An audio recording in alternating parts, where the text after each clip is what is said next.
Кызым, сүйүктүү кызым, сен дагы эле кичинекейсиң, бирок абдан акылдуусуң.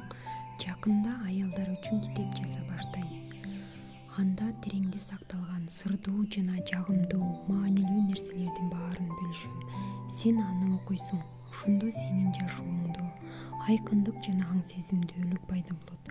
Ал эми азыр болсо мен сага кат жазып жатам.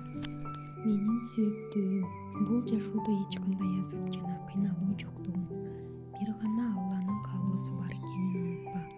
Демек, устат жана шакирт бар.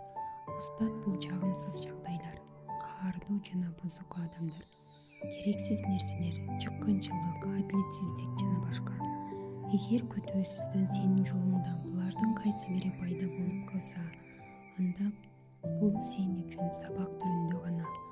Ар дайым эсиңде болсун, сен шакиртсиң жана